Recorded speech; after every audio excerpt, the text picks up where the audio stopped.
почитувани гледачи преку дигиталните канали за комуникација. Добар ден. Околу програмата за култура за 2022 година, можам да кажам дека со над 16 години посветени во музичка и уметничка професионална наобразба и плюс уште минимум толку музичка и културна дејност, би сакал да ви се обратам и да ви образложам сериозноста на ситуацијава и тоа како таа се одразуваше врз целокупното културолошко делување врз народот, а посебно би дал акцент на состојбата во која се наоѓа поголемиот дел од културните работници, пошто на крајот ќе ви ги изнесам и заедничките ставови што произлегоа од вчерашната неформална средба со нив. Се наоѓаме во време кога културата и развојот на културата го допира буквално дното. На почетокот само едно мало подсетување за на граѓаните да им биде појасно како функционира, од каде се финансира сето ова и со кои средства. Околу финансиската конструкција на програмата. За 2022 година во програмата за култура се предвидуваат вкупно потребни средства од 8.970.000 денари или околу 146.000 евра за цела година. Тоа се нецели 0,66% од вкупниот буџет, што е испод секој стандард.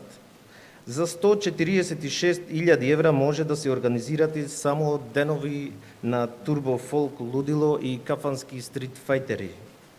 Толку ви од културата. Само околу 0,66% од вкупниот буџет или според бројот на жители во општина Прилеп, тоа му доаѓа по 1,9 евра по жител. Сте одвоиле цели 117 денари по жител за цела година за култура. 0,66% е премалку.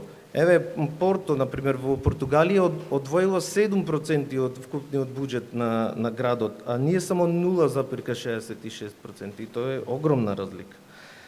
Кажете ми, еве, пример од историјата на град кој без културолошки процуд добил економска и архитектонска експанзија. Нема таков.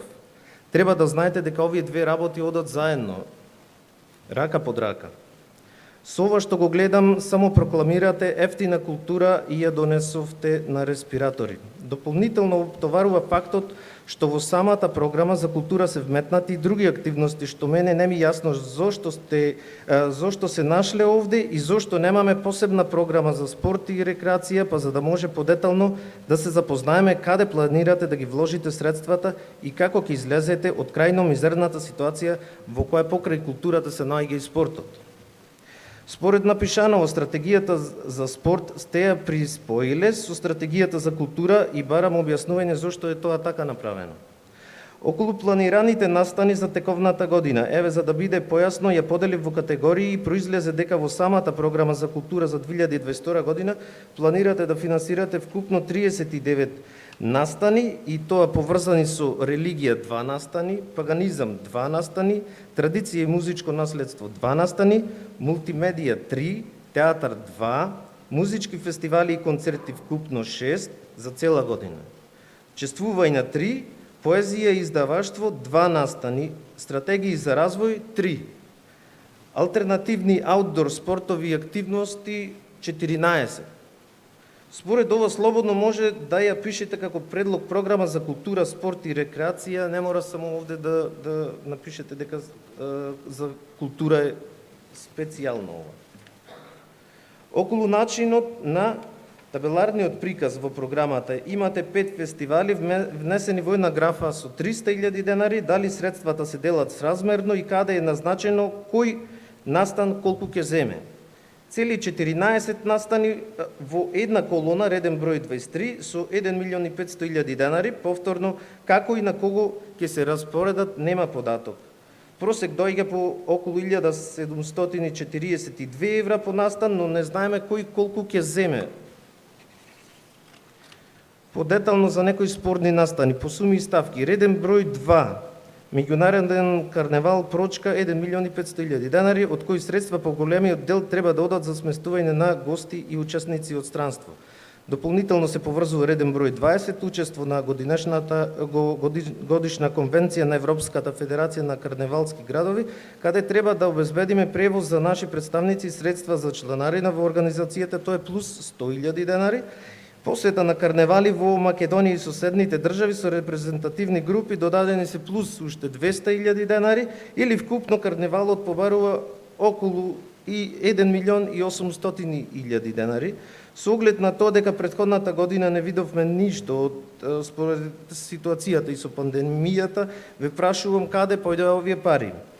Ако ги пренаменивте, дали се пренаменети во култура или можеби во мовчето од скоро 1.000.000 евра? Каде појдоа овие пари, народот сака да знае.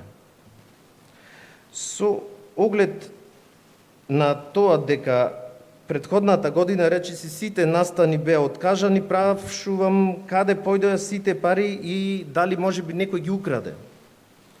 Реден број 7, пиво фестивал. Планирате 2.500.000 денари, пиво фестивал немаше претходната година, исто така и за ова најверојатно ќе се откаже, но и од претходната парите ги нема.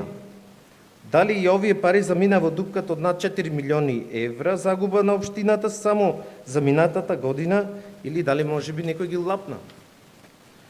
Да се разбериме, блок дотациите, пари што ни ги праќа надлежното министерство, мора да се наменат исклучиво за таа намена, тоест само за култура. Не смеете од овие средства да префрлате за изградба на чешмурчина, шопурчина и слично, или никако за плата на вашата партиска администрација, па после да ги условувате да ви гласат на избори. Околу ставот кон изградбата кон средбата со културните работници произлезе следново. Станува збор за изразен став на околу 50 музичари, изведувачи и теоретичари, плюс уште 40 изведувачи, кои од хоби, кои од задоволство, кои од мака, директно или индиректно екзистираат од музиката, и над 100 други творци, и тоа што го прават не им е поддржано и мораат од свој джеб да се финансираат нешто со што прават општо добро и учествуваат во зголемувањето на културната ризница на градов.